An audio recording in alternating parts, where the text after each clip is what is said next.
Hello అండి, అందరికీ నమస్కారం. అందరూ ఎలా ఉన్నారు? అందరూ బాగా చదువుకుంటున్నారా? సో ఈ రోజు అయితే ఇప్పుడే రూమ్ కి వచ్చాను. 9:30 అయింది టైము.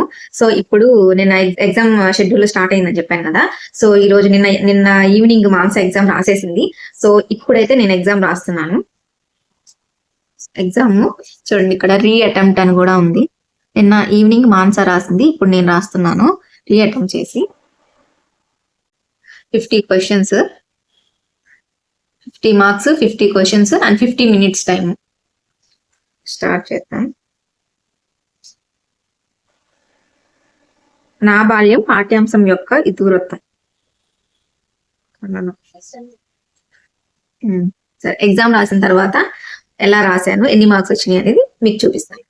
అయితే ఇది నాదేగా, చూడు ఇందాక పెట్టిన తప్పు పెట్టుంటే కలర్ ఈ మానస ఒక పని చేయదు, బ్యాక్ వెళ్ళిపోయింది. ఇన్కరెక్ట్ ఇది షిఫ్ట్ చేసుకోవచ్చు, ఇన్కరెక్ట్ వచ్చి వస్తాయి. ఇది నాదే, ఇది నీ ఇదే చూపిస్తాను. చూపిద్దు నేను ఇదిగోండి, 37 మార్క్స్ వచ్చినాయి 50కి.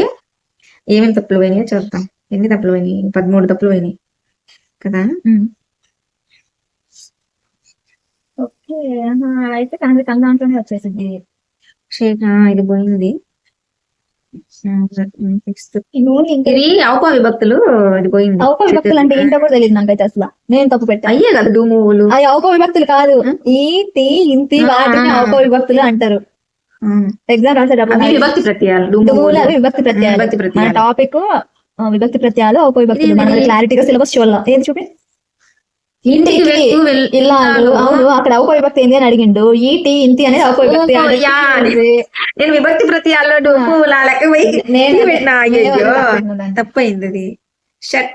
నేను తప్పు పెట్టిన, నీకు ఆల్రెడీ ఇన్కరెక్ట్ ఓహో 2025 చూడు, 2024 లో అనుకొని క్రోధి అని పెట్టిన. 2025 నెక్స్ట్ ఇయర్ కి విశ్వ వస్తుంది కదా వచ్చేది.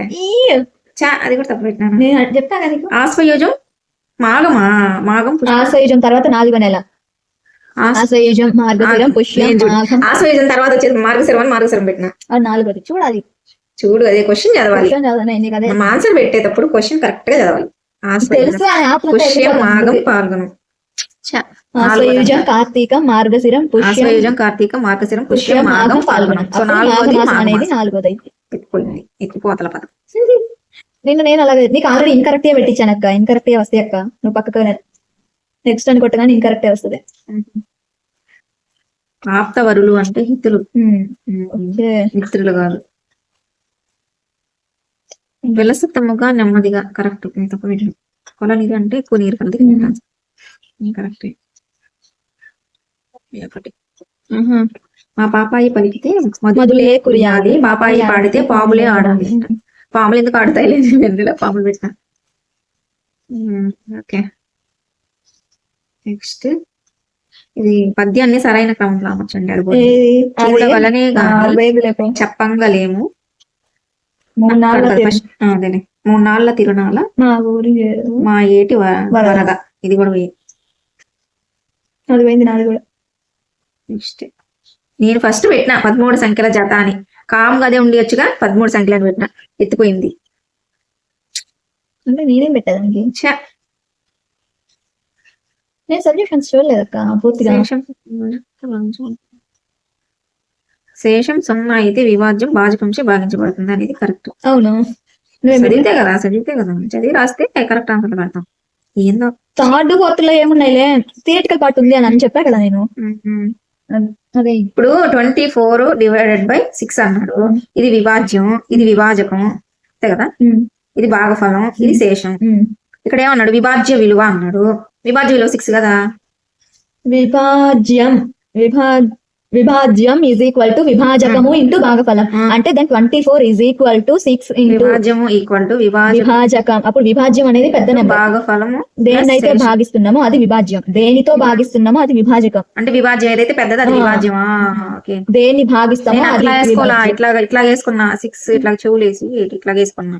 అప్పుడు నేనేమనుకున్నా అంటే విభాజ్యం, ఇది విభాజకం, ఇది భాగఫలం, ఇది శేషం అని రాసుకున్నా. అప్పుడు విభాజ్యం అంటే 6 కదా అని 6 పెట్టినా.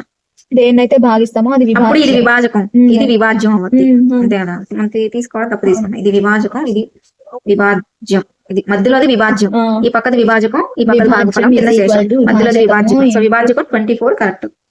అది పోయింది. ఇప్పుడు కరెంట్ అఫైర్స్ కూడా మనం చదివి రాలా. మనం చదివి 3 క్వశ్చన్స్ లో ఒకటి రీసెంట్ గా ఆర్బీఐ ఆయన ఇచ్చాడు, ఒకటి పెట్రోలియంది డ్రోన్ల ద్వారా ఎక్కడ స్టార్ట్ చేశారు అదొకటి ఇచ్చాడు. అంటే మనం చదివిన దాంట్లో అసలు లేవు, ఆ క్వశ్చన్స్ లేవు. అది చూడాలి. కానీ నా ఈ 3 కరెంట్ అఫైర్స్ కరెక్టే. అవునా, ఎంజాయ్ పండగ. అవును, సంజయ్ మల్హోత్రా నేను ఆల్రెడీ ఎక్కడ చదివే, అది కరెక్టే నాది. తర్వాత డ్రోన్లది వచ్చేసి విజయవాడ అని పెట్టా, కరెక్టే. ఇంకో క్వశ్చన్ ఏంది, ఇంకో క్వశ్చన్ ఏమి ఇచ్చాడు, petroleum drone Vijayawada petrol drone Vijayawada current affairs Sanjay Malhotra. అది అది కూడా చదివినట్టు గుర్తుంది నాకు, ఎక్కడో చదివినట్టు గుర్తుంది. చెన్నై ఎట్లా గుర్తుపెట్టుకుంటే డయాబెటీస్ వాళ్ళందరూ చెన్నైలో ఉంటారని గుర్తుపెట్టుకున్నాను నేను చదివినప్పుడు. ఎక్కడ చదివిన గుర్తులేదు కానీ గుర్తుపెట్టుకున్నా. సో కరెంట్ అఫైర్స్ అయితే చదవకపోయినా 3 కరెక్ట్ పెట్టినా, ఈ చదివినవి మాత్రం ఎత్తిపోయినా. అంటే మనం ఏమనుకున్నా అంటే సిలబస్ ని కరెక్ట్ గా అర్థం చేసుకోవాలా. అదే ఇక్కడ విభక్తులు ఓన్లీ థర్డ్ ఫోర్త్ లెవెల్స్ వరకు ఇచ్చాడు. మనం ఏమనుకున్నాం థర్డ్ ఫోర్త్ కదా, థర్డ్ ఫోర్త్ లోనే ఇస్తాడు అనుకుంటే ఔప విభక్తులు చాలా పోయినాయి అసలు. ఈటీలను ఔప విభక్తులు అంటారు. ఔప విభక్తులు లను ఔప విభక్తులు అంటారు. అంతేగా. అంటే ఆ బేస్ మీద క్వశ్చన్స్ ఆన్సర్ కూడా ఈ బేస్ మీద చేయలే నేను, విభక్తి ప్రత్యయాల బేస్ మీద చేసిన. అదే చెప్పేది, మనము చూడలేదు దాని క్లారిటీగా. సిలబస్ ని ఫస్ట్ ముందు సిలబస్ షీట్ జెరాక్స్ కాపీ తెచ్చుకోవాలి. ఈ రోజు ఎగ్జామ్ ఏంది, సైకాలజీ పెరుగుదల వికాసం కదా, సైకాలజీ పెరుగుదల వికాసము. ఇంకోటి జీకేనా, టాపిక్స్ చెప్తాను. జీకే టాపిక్స్, జీకే ఏమేమి 37 వచ్చినాయి. జీకే టాపిక్స్ ఏమేమి రోజు మనం ఒకటి చదువుతుంటే వాడు ఒకటి ఇస్తున్నాడు, ఏం లేదు మన దగ్గర. ఇప్పుడు జీకే మన కాడ హైటెక్ విజయ రహస్యం ఉంది, వాడు ఇంకో బుక్ లో చూసిస్తాడు. జీకే ఎక్కడైనా ఒకటే కదా. అదే కరెంట్ అఫైర్స్ అంటే మనం చదివింది, మనము కరెంట్ అఫైర్స్ అంటే మనము జనరల్ గా ఇచ్చాడు. కరెంట్ అఫైర్స్ నార్మల్ గా మనకి న్యూస్ వస్తుంటది కదా, న్యూస్ లో చూసి అట్లా ఇచ్చినాడు, జనరల్ గా ఇచ్చినాడు. అంత డెప్త్ గా ఏమి ఇవ్వాలి కరెంట్ అఫైర్స్ అంటే. రోజు ప్రపంచంలో నదీ తీర ప్రాంతాలు, ప్రపంచంలో నదీ తీర ప్రాంతాల పరికరాలు కనుగొన్నవారు, శాస్త్రాలు పితామహులు, దేశాలు కరెన్సీ.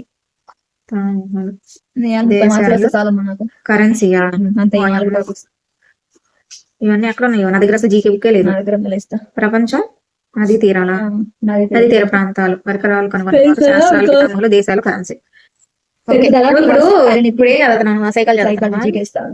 నాకు జీకే నేను జీకే చదివేస్తాను, తర్వాత సైకాలజీ చదువుతా, ప్రపంచం నదీ తీర ప్రాంతాలు. ఇవి చాలా ఉన్నాయా టాపిక్స్, 4 టాపిక్స్ కదా, చాలా ఉందా చదవాల్సింది. అంటే ఇందులో టిక్ పెట్టిన వాటి వరకు చదువు. ఆవిష్కరణలు అంటే పరికరాలు అనమాట. కనుగొన్నవారు ఫస్ట్ కరెన్సీ, ఫస్ట్ ప్రైజ్ లోనే ఉండేది చూడు. రాజధాని తీసైతే కంట్రీస్ కరెన్సీ, దేశాలు కరెన్సీ. ఓకే, దేశాలు కరెన్సీ చాలా ఉన్నాయి.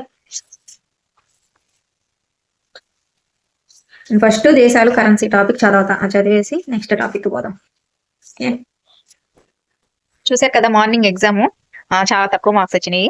అంటే మేము అర్థం చేసుకున్న సిలబస్ కొంచెం తక్కువగా ఉంది సిలబస్ అనుకున్నాము, కానీ ఎక్స్టెన్షన్ చేసి ఇచ్చాడు క్వశ్చన్స్. సో అందువల్ల కొన్ని పెట్టలేకపోయాము. ఇకపోతే చూడాలి రేపు ఎగ్జామ్ ఎన్ని మార్క్స్ వస్తాయి అనేసి. సో రేపు ఎగ్జామ్కి అయితే చాలా పెద్ద సిలబసే ఉంది. జీకే 4 టాపిక్స్ ఉంది. సో జీకే పెద్ద సముద్రం కాబట్టి అది కంప్లీట్ అవుతుందో లేదో చూడాలి. సైకాలజీ అండ్ జీకే ఎలా రాసామో, ఎన్ని మార్క్స్ వచ్చాయి అనేది నేను మీకు అప్డేట్ చేస్తాను. అండ్ వీడియో నచ్చితే లైక్ చేయండి, షేర్ చేయండి, కామెంట్ చేయండి. Thank you so much for watching.